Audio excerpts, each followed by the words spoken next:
चलिए, तो हमारा यूनिट सेकंड बेटा खत्म हो गया था। पेपर फर्स्ट हमारा है, पेपर फर्स्ट, ठीक है।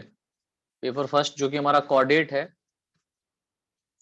कॉर्डेट्स में हम लोगों ने पेपर फर्स्ट में यूनिट फर्स्ट और यूनिट सेकंड से जितने भी रिलेटेड क्वेश्चन हमारे बन सकते थे वो हम लोगों ने देख लिए हैं और उनको समझ भी लिया, उन पर तैयारी भी कर ली है।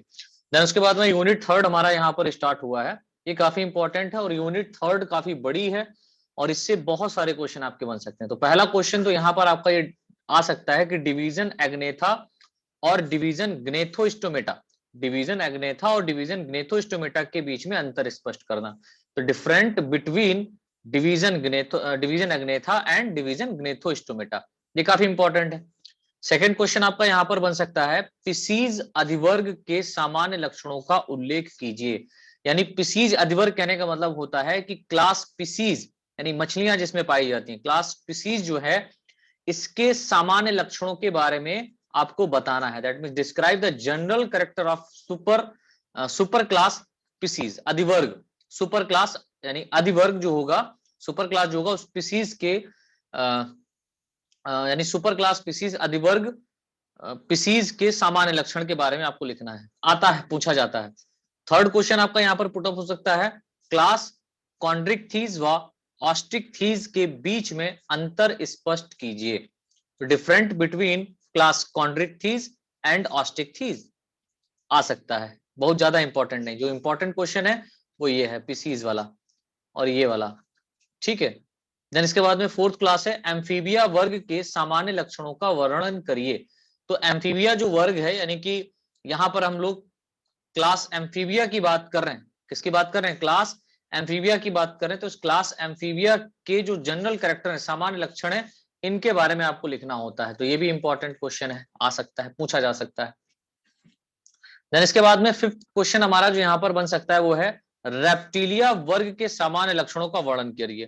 ठीक है, right general character of class reptilia, ये भी इंपॉर्टेंट है आपको। देखो इंपॉर्टेंट क्यों है, अगर मान लीजिए कि यहाँ पर ये जो मैं क्लासेस लिखाऊंगा इनके जनरल कैरेक्टर में आपको बताऊंगा, तो इनसे यदि कोई क्वेश्चन पुटअप होता है ऑब्जेक्टिव फॉर्म में, तो आप वो इजीली तरीके से क्या कर पाओगे, हल कर पाओगे, क्योंकि आपने ये पढ़ा हुआ है और डेफिनेटली दिमाग में बैठा होगा। ऐसा नहीं कि नहीं बैठा होगा, आप लोग अगर मन से पढ़ेंगे तो 100% बैठा होगा दिमाग में, और दोबारा रिपीट क्लास कर लोगे तो सो फॉर सो गुड, क्योंकि मैं रिकॉर्ड कर ही रहा हूं सब।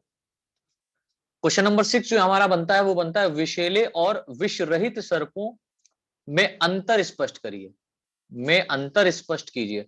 Distinction between poisonous and non poisonous snake, या difference between poisonous and non poisonous snake, ठीक है, इनके बीच में अंतर। आप कैसे पता करोगे कि पॉइजनस स्नेक कौन सा है और नॉन पॉइजनस स्नेक कौन सा है, उसके बारे में हम लोग डिस्कस करेंगे। नेक्स्ट क्वेश्चन है, एक विषैले सर्प की दंश प्रक्रिया का वर्णन करिए। वो कहता डसता है। कभी कभी गुस्से में आकर के आप लोग बोल सकती हो कि ज्यादा बनोगे अभी डस लेंगे, या बोलती हैं कुछ लोग, हमारी दीदी तो कहती थी एक बार, ज्यादा बनेगा अभी डस लेंगे। तो मतलब समझ रहे हो इसका क्या कहने का मीनिंग है? मतलब डिस्क्राइब बाइटिंग मैकेनिज्म, वो काट लेंगे, डसने का मतलब काट लेंगे, लेकिन डस रहे हैं तो वो नागिन है, ठीक है। तो biting mechanism of poisonous snake, यानी कि जो पॉइजनस स्नेक है उनके द्वारा जो बाइटिंग मैकेनिज्म है वो किस तरीके से हो रहा है, इसको सीख लीजिएगा आप लोग अच्छे से, ठीक है, बड़ा काम देगा आप लोगों को। क्वेश्चन नंबर 8 जो है वो है, सर्प विश्व एंटीवेनम पर टिप्पणी लिखे। यानी कि जो पॉइजनस स्नेक है, यानी कि सर्प विष कहने का मतलब होता है वीनम, तो इस पर एक हम ये कह सकते हैं कि मूवी भी बनी हुई है हॉलीवुड की, वीनम अभी 2018-19 में शायद रिलीज हुई थी, बड़ी मस्त है। तो सर्प विष व एंटीवेनम पर टिप्पणी लिखे। फिलहाल तो मूवी पर कम ध्यान दीजिएगा और ये एग्जाम प्रिपरेशन के लिए इन पर ज्यादा ध्यान दे दीजिएगा। तो क्वेश्चन है, write a short note on snake venom and antivenom, यानी कि जो सर्प विष है और उस विष को मारने के लिए जो एंटीवीनम है कैसे बनाया जाता है, ये किस तरीके से होता है, इसके बारे में मतलब पूछ रहा है। नेक्स्ट क्वेश्चन देखिए बेटा, यहां पर आपका पुटअप हो सकता है क्वेश्चन नंबर 9, जो कि काफी इंपॉर्टेंट है, ठीक है। क्वेश्चन नंबर 9 इंपॉर्टेंट है, चीर भ्रूणता को समझाइए तथा उभयचर में इसकी उपयोगिता बताइए। Give an accounts of neoteny and its important in amphibia. Amphibia में मतलब ये स्पेशली एम्फीबियंस में चीर भ्रूणता पाई जाती है। क्वेश्चन नंबर 10 यहाँ पर लिखा है, भारत में पाए जाने वाले विषैले सर्पों का वर्णन कीजिए। Given accounts of poisonous snake found in India.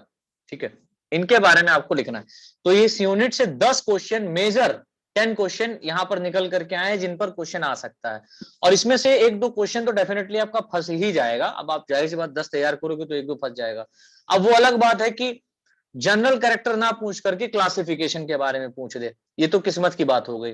और इसके लिए मैंने पूरा डिटेल में पढ़ाया हुआ है, वो अलग से पढ़ाया हुआ है, तो आप लोग उसको भी अच्छे से तैयार करिए जा करके। राइट, यहां पर जो हमने आपको बताया है वो इतने क्वेश्चन है, और इतने क्वेश्चन पर ही डिपेंड नहीं रहना आपको इस यूनिट में। और भी जो क्वेश्चन वहां पर आपको मैंने लिखाए हैं, मैंने जो पढ़ाया है थ्योरी के फॉर्म में, उसको भी आप अच्छे से तैयार करिए अनसार्ड पेपर से निकाल करके। लेकिन ये 10 क्वेश्चन जो है ये बहुत ज्यादा पूछे जाते हैं, बहुत इंपॉर्टेंट है। तो इनके बारे में हम लोग एक एक करके कल से जो है ना डिस्कस करना शुरू करेंगे।